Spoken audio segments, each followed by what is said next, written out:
Welcome back to Ranjani YouTube channel. So NEET examination exam announce ಆಗಿದೆ, ಅದೆಲ್ಲರಿಗೂ ಕೂಡ ಗೊತ್ತಿದೆ. ಅದರ ಹಿಂದೆಯೇ ಈ ಒಂದು ಅಗ್ರಿಕಲ್ಚರ್ ಪ್ರಾಕ್ಟಿಕಲ್ ಎಕ್ಸಾಮಿನೇಷನ್ ಏನು KEA ನಡೆಸಿತು 10ನೇ ತಾರೀಕು, ಆ ಒಂದು ಎಕ್ಸಾಮಿನೇಷನಲ್ಲಿ ಕೂಡ ಅಕ್ರಮ ನಡೆದಿದೆ ಅಂತ ಹೇಳಿಬಿಟ್ಟು ತುಂಬಾ ವಿದ್ಯಾರ್ಥಿಗಳು ರಿಪೋರ್ಟ್ ಮಾಡ್ತಾ ಇದ್ದಾರೆ KEAಗೆ. ವಿಜಯವಾಣಿ ನ್ಯೂಸ್ ಪೇಪರಲ್ಲೂ ಕೂಡ ಈ ಒಂದು ವಿಷಯದ ಕುರಿತಾಗಿ ಬಂದಿದೆ, ತುಂಬ ನ್ಯೂಸಲ್ಲೂ ಕೂಡ ಬರ್ತಾ ಇದೆ.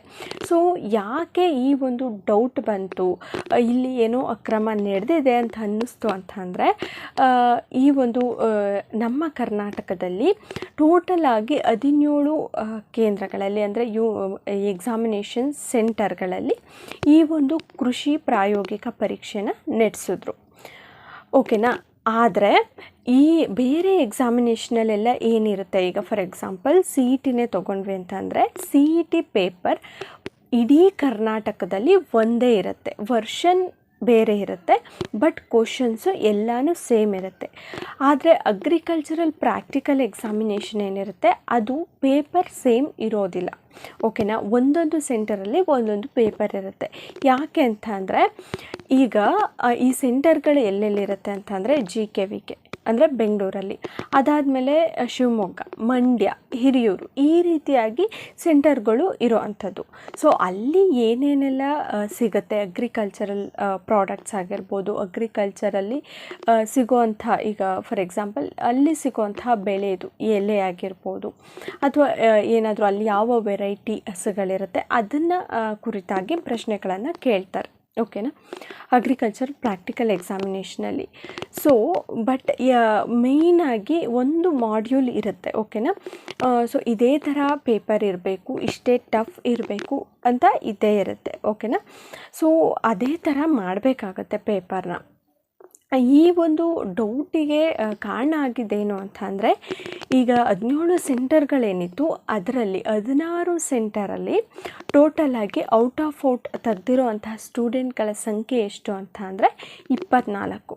ಓಕೆನಾ. 16 ಸೆಂಟರ್ಗಳಲ್ಲಿ 24 ಜನ ಔಟ್ ಆಫ್ ಔಟ್ ತೆಗೆದಿದ್ದಾರೆ, 200ಕ್ಕೆ 200 ಅಂಕಗಳನ್ನ ತೆಗೆದಿದ್ದಾರೆ. ಆದರೆ ಹಿರಿಯೂರು ಸೆಂಟರ್ ಏನಿತ್ತು ಅಲ್ಲಿ 74 ಜನ ಔಟ್ ಆಫ್ ಔಟ್ ತೆಗೆದಿದ್ದಾರೆ. ಓಕೆನಾ. ಸೊ 196 200 ಜನ ತೆಗೆದಿದ್ದಾರೆ. ಈ ರೀತಿಯಾಗಿ ಅತಿ ಹೆಚ್ಚು ಅಂಕಗಳನ್ನು ಹಿರಿಯೂರು ಸೆಂಟರಲ್ಲಿ ಯಾವ್ಯಾವ ವಿದ್ಯಾರ್ಥಿಗಳು ಬರೆದಿದ್ರು ಅವರು ತೆಗೆದಿದ್ದಾರೆ. ಸೊ ಒಂದೇ ಸೆಂಟರಲ್ಲಿ 74 ಜನ ಔಟ್ ಆಫ್ ಔಟ್ ತೆಗೆಯೋದಕ್ಕೆ ಸಾಧ್ಯನಾ? ಇದು ಮೊದಲನೇದಾಗಿ ಹುಟ್ಟಿದಂತಹ ಪ್ರಶ್ನೆ. ಅಲ್ಲಿ ಏನಾದರೂ ಪೇಪರ್ ತುಂಬ ಈಸಿ ಇತ್ತಾ, ಅಥವಾ ಮಕ್ಕಳೇ ತುಂಬ ಚೆನ್ನಾಗಿ ಅಷ್ಟು ಪರ್ಫೆಕ್ಟಾಗಿ ಓದಿದ್ರಾ, ಇಲ್ಲ ಏನಾದರೂ ಅಕ್ರಮ ನಡೆದಿದೆಯಾ, ಇದು ವಿಚಾರಣೆ ಆಗಬೇಕಾಗಿದೆ. ಸೊ ತುಂಬ ಅಷ್ಟು ಪರ್ಫೆಕ್ಟಾಗಿ ಒಂದೇ ಸೆಂಟರಲ್ಲಿ ಓದಿರೋದಕ್ಕಂತೂ ಸಾಧ್ಯ ಇಲ್ಲ ಅಲ್ವಾ. ಸೊ ಅಲ್ಲಿ ಇಲ್ಲ ಪೇಪರ್ ಈಸಿ ಇರುತ್ತೆ, ಇಲ್ಲ ಅಂತ ಅಂದರೆ ಏನಾದರೂ ಅಕ್ರಮ ನಡೆದಿರುತ್ತೆ. ಸೊ ಅದಕ್ಕೆ ಈಗ ತುಂಬ ಜನ ವಿದ್ಯಾರ್ಥಿಗಳು, ಪೋಷಕರು KEAಗೆ ರಿಪೋರ್ಟ್ ಮಾಡ್ತಾ ಇದ್ದಾರೆ.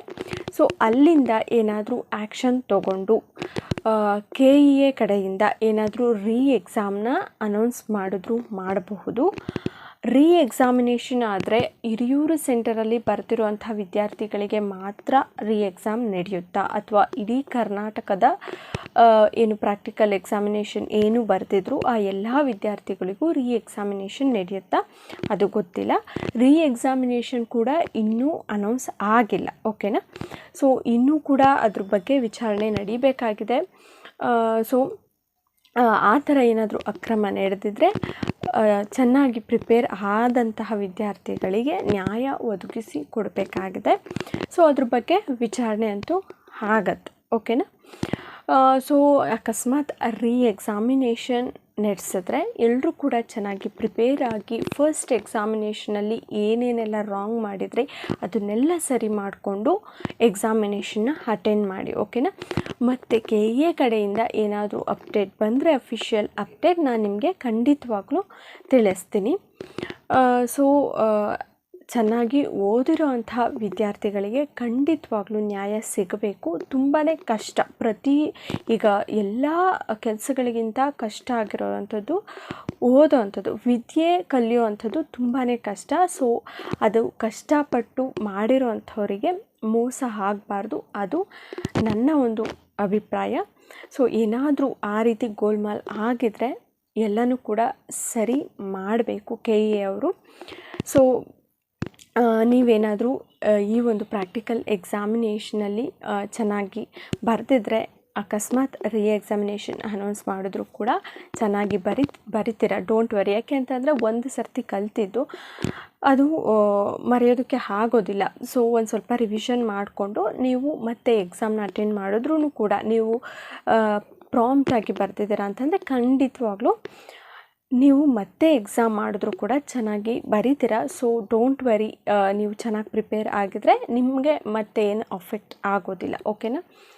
ಸೊ ವಿಡಿಯೋ ಇಷ್ಟ ಆಗಿದ್ರೆ, ಇನ್ಫಾರ್ಮೇಟಿವ್ ಆಗಿದ್ದರೆ ಲೈಕ್ ಮಾಡಿ. ಏನೇ KCET ಅಪ್ಡೇಟ್ ಬಂದರೂ, KE ಅಪ್ಡೇಟ್ ಬಂದರೂ ನಾನು ನಿಮಗೆ ತಿಳಿಸ್ತೀನಿ. ಇದ್ರ ಬಗ್ಗೆ ಪ್ರಾಕ್ಟಿಕಲ್ ಎಕ್ಸಾಮಿನೇಷನ್ ಬಗ್ಗೆ ಏನಾದರೂ ಅಪ್ಡೇಟ್ ಬಂದರೂ ಕೂಡ ತಿಳಿಸ್ತೀನಿ. ಸೊ ಈ ಒಂದು ಅಗ್ರಿಕಲ್ಚರ್ ಪ್ರಾಕ್ಟಿಕಲ್ ಎಕ್ಸಾಮಿನೇಷನ್ ಏನಾದರೂ ಮತ್ತೆ ರೀಕಂಡಕ್ಟ್ ಆದರೆ ನಿಮ್ಮ KCET ರಿಸಲ್ಟ್ ಕೂಡ ಡಿಲೇ ಆಗಬಹುದು. ಸೊ ಅದಂತೂ ಕನ್ಫರ್ಮು.